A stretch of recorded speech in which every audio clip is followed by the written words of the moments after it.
Donc maintenant qu'on a défini la loi des vecteurs aléatoires, on va pouvoir étudier les moments de ces vecteurs aléatoires.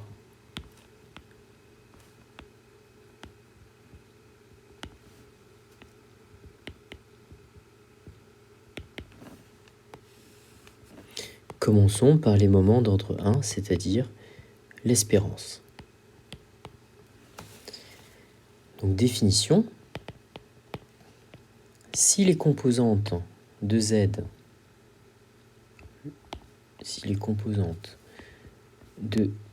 qui je le rappelle est le vecteur xy, sont intégrables,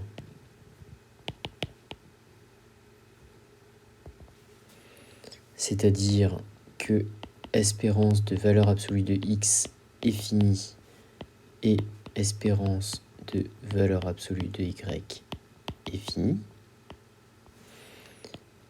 alors on peut définir l'espérance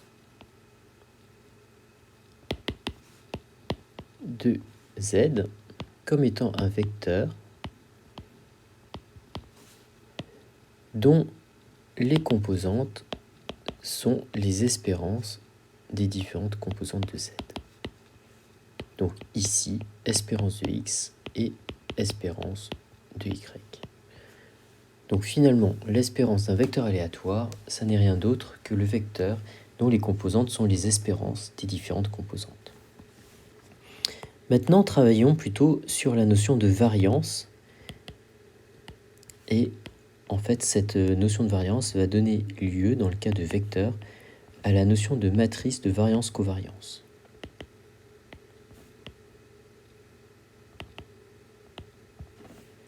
Commençons par une petite définition qui est sans doute un rappel. Donc, si j'ai x et y, deux variables aléatoires de carré intégrable, c'est-à-dire tel que l'espérance de x carré soit finie et l'espérance de y carré soit finie. Ces variables aléatoires, bien sûr, sont des variables aléatoires réelles. Alors, premièrement, l'espérance de xy est quelque chose de fini. Et deuxièmement, on peut définir la covariance de xy comme étant l'espérance de x moins son espérance fois y moins son espérance. Et cette covariance est bien définie.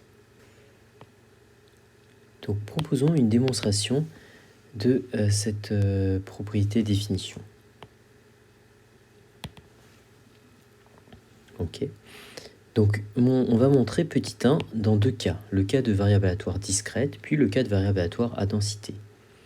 Donc si x et y sont des variables aléatoires discrètes, c'est-à-dire à valeur dans un ensemble fini ou dénombrable, alors en utilisant la formule de transfert, je vois que espérance de xy, c'est égal à la somme sur x, la somme sur y, de xy fois la probabilité que grand X égale petit x et que grand Y égale petit y. Bien sûr, je peux écrire que le terme à l'intérieur de cette somme, c'est x fois la racine carrée de la probabilité que x égale petit x et grand Y égale petit y, multiplié par petit y fois la même racine carrée de la probabilité que x égale petit x et que y égale petit y. En utilisant l'inégalité de Cauchy-Schwarz, si je mets des valeurs absolues,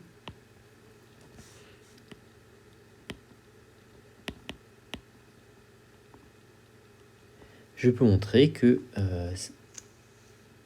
la somme précédente est plus petite que racine carrée de la somme sur x dans E, la somme sur y dans F, de x au carré fois la probabilité que x égale petit x et que y égale petit y, multiplié par la racine carrée de la somme pour x dans E, la somme pour y dans F, de y carré fois la probabilité que x égale petit x, y égale petit y. Je reconnais, pour chacun des termes, la racine carrée de l'espérance de x carré fois la racine carrée de l'espérance de y carré. Comme ces deux espérances sont finies, le produit est fini.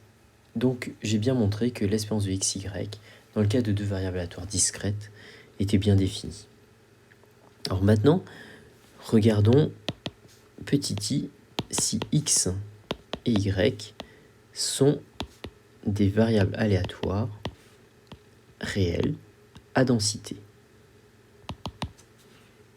Dans ce cas, supposons que f est de xy est la densité de z. Alors, l'espérance de xy est égale à l'intégrale sur r carré de petit xy fois f de xy dx dy. J'applique encore une fois l'inégalité de Cauchy-Schwarz, cette fois pour les intégrales, qui me dit que, en valeur absolue, cette intégrale est plus petite que racine carrée de l'intégrale sur R2 de x carré f de xy dx fois l'intégrale sur R carré de y carré f de xy dy, dx dy et dx dy bien sûr, puisque j'intègre sur R2. Pour chacun de ces termes, je reconnais que j'ai pour le premier terme l'espérance de x carré à la puissance 1,5 fois l'espérance de y carré à la puissance 1,5 par la formule de transfert.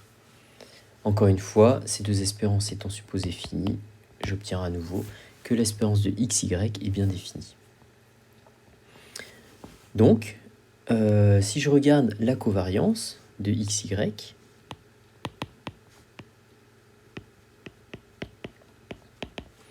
c'est par définition l'espérance de x moins l'espérance de x fois y moins l'espérance de y.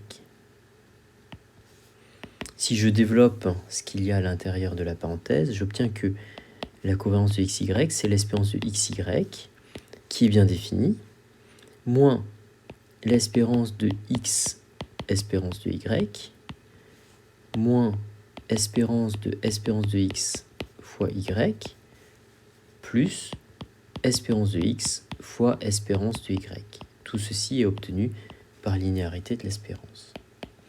Toujours par linéarité de l'espérance, puisque l'espérance de y ici est une constante, je peux la sortir de l'espérance. De même pour l'espérance de x ici qui peut sortir de l'espérance. Je me retrouve donc avec moins espérance de x fois espérance de y, 2 fois, plus espérance de x fois espérance de y. J'obtiens donc que la covariance de xy est égale à l'espérance de xy moins l'espérance de x fois l'espérance de y. Chacun de ces termes est bien défini, et donc la covariance de xy est bien définie. On peut par ailleurs retenir en tête cette formule qui peut servir beaucoup pour les calculs, qui est que covariance de xy est égale à espérance de xy moins espérance de x fois espérance de y.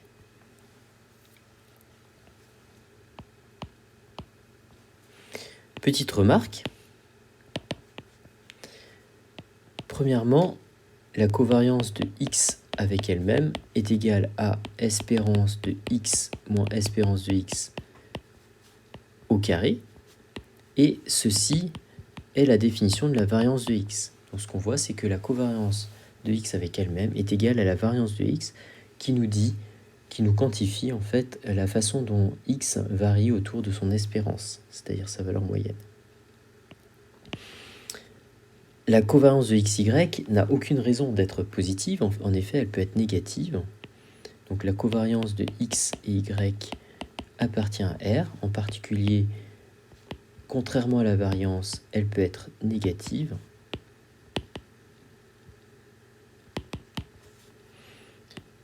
Et elle, c'est un indicateur, donc elle nous indique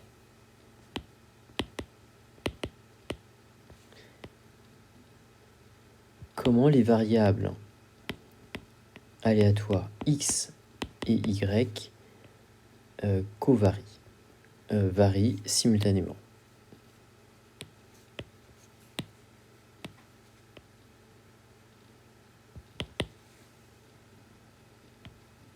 Donc comment ces variables varient jointement. Donc pour essayer de comprendre un petit peu ce qui se passe, essayons de représenter de façon très schématique ce qui peut se passer dans le plan XY. Supposons que la covariance de XY soit positive.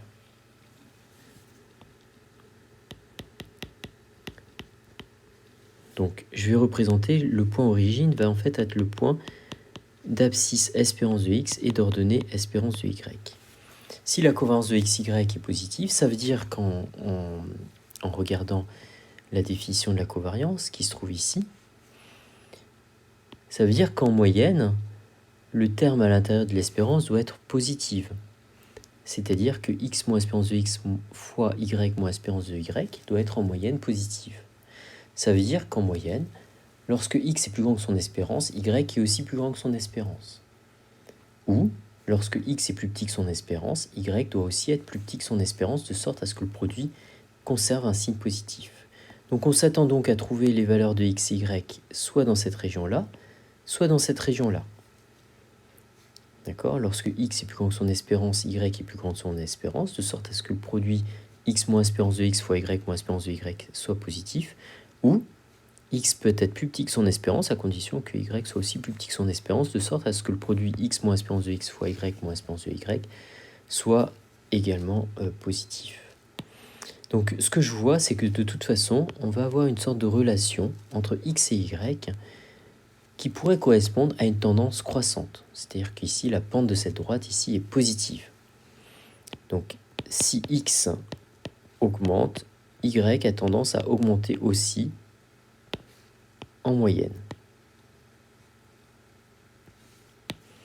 Alors maintenant, regardons qu'est-ce qui se passe si on se trouve dans le cas d'une covariance négative. À ce moment-là, cela signifie que dans la définition de la covariance, le produit x moins espérance de x fois y moins espérance de y a tendance à être en moyenne de signe négatif. C'est-à-dire que si x est plus grand que son espérance, y va avoir tendance à être plus petite que son espérance, et vice-versa. Donc on s'attend plutôt à trouver les valeurs du vecteur aléatoire, soit dans cette région-là, soit dans cette région-là. Donc on constate que ça correspond cette fois-ci à une relation décroissante. Donc si x augmente, y diminue en moyenne.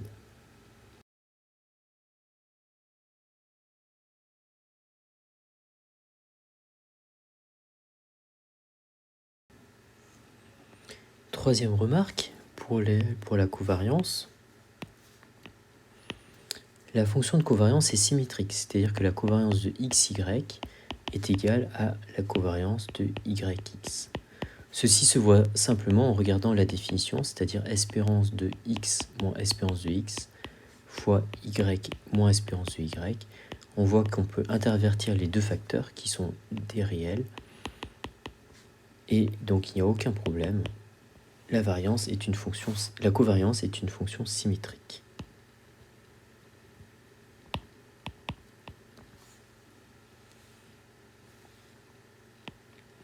Enfin, quatrième remarque, la covariance est une fonction bilinéaire.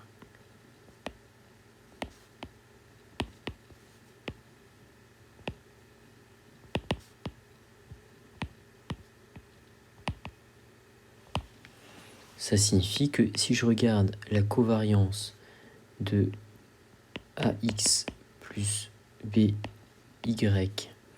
avec CZ plus DW, c'est égal à AC covariance de XZ plus AD covariance de XW plus BC covariance de YZ plus BD covariance de YW. Ceci peut se prouver facilement en revenant à la définition et en développant le produit. Maintenant, on est en mesure de généraliser la notion de variance à des vecteurs aléatoires. Donc définition, la matrice de variance-covariance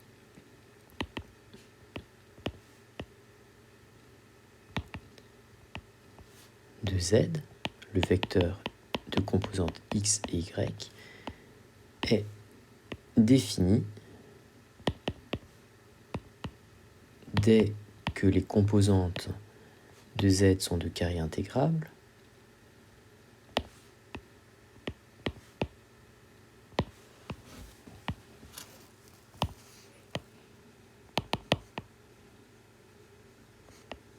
c'est-à-dire que l'espérance de x carré est finie et l'espérance de y carré est finie. Donc dès que les composantes de Z sont de carré intégrable, la matrice de variance-covariance de Z est définie par Vz est égal à... Donc c'est une matrice de carré de même dimension que celle de Z. En diagonale, elle possède les variances des différentes composantes. Donc ici, variance de X, variance de Y. Et le terme J correspond à la covariance de la IM et la JM composante. Donc ici, comme on n'a que deux composantes, les termes extradiagonaux correspondent à la covariance de X et de Y. Comme la covariance est une fonction symétrique, c'était notre remarque 3 précédente, les termes hors diagonale sont égaux. Donc plusieurs remarques pour cette matrice de variance-covariance. Premièrement, Vz est une matrice symétrique.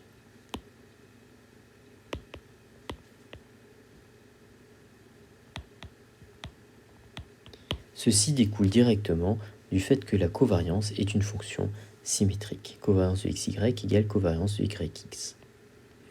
Deuxièmement, on peut montrer que la variance de Z peut s'écrire comme étant l'espérance de Z moins son espérance fois la transposée de Z moins son espérance.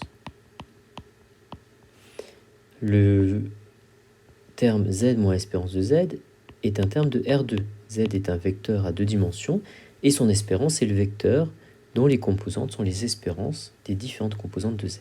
C'est un vecteur de R2 et donc la transposée de ce vecteur est une matrice à une ligne, deux colonnes et à coefficient réel. On en déduit donc que le produit, ici, est une matrice à deux lignes, deux colonnes et à coefficient réel. On peut vérifier très simplement que Vz est égal au terme de droite. En effet, Z moins espérance de Z est le vecteur de composantes x moins espérance de x et y moins espérance de y. Donc en faisant le produit de Z moins espérance de Z fois sa transposée, j'obtiens une matrice de 2 dont les termes diagonaux sont x moins espérance de x au carré, y moins espérance de y au carré, et les termes extradiagonaux sont x moins espérance de x fois y moins espérance de y. Le deuxième terme étant égal au premier. En prenant les espérances, je retrouve les variances sur la diagonale et les covariances hors de la diagonale. De cette formule, un peu vectorielle, on peut montrer très facilement que Vz est une matrice symétrique, ça on le savait déjà, positive. Donc positive au sens des matrices symétriques ou des formes quadratiques qui peuvent leur être associées. Cela signifie que quel que soit U dans R2, transposée de U, Vz U est positive. On peut le vérifier. Si je prends U, un vecteur de R2, transposée de U, Vz U, est égal à transposée de U. Je reprends la formule de Vz que j'ai obtenue à la remarque 2, c'est-à-dire espérance de z moins espérance de z fois transposé de z moins espérance de z. Le tout fois le vecteur u. Comme le vecteur u ou le vecteur transposé de u sont des vecteurs déterministes, c'est comme des constantes, je peux les rentrer à l'intérieur de l'espérance sans aucun problème. Je trouve ainsi que transposé de u vz fois u est égal à l'espérance de transposé de u fois z moins espérance de z fois transposé de z moins espérance de z fois u. Transposé de u est un vecteur de R2. Donc, u est un vecteur de R2, donc transposé de u, c'est une matrice, une ligne, deux colonnes. Z moins espérance de Z est un vecteur de R2, c'est-à-dire deux lignes, une colonne. Donc quand je fais le produit de transposé de U avec Z moins espérance de Z, j'obtiens un réel. Je vois que le deuxième facteur ici n'est autre que le transposé du premier facteur, qui est réel. Donc en fait, ce deuxième facteur est égal au premier, puisqu'un réel est égal à son transposé. Donc j'en déduis que transposé de U VZU est égal à l'espérance de transposé de U fois Z moins espérance de Z au carré. Ceci étant réel, le carré est bien défini. Et donc, l'espérance d'une variable aléatoire positive est toujours positive. Et j'ai bien montré que VZ était une matrice symétrique positive.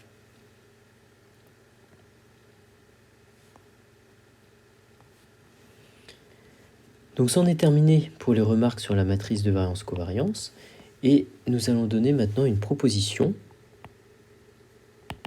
qui va nous servir pour la suite.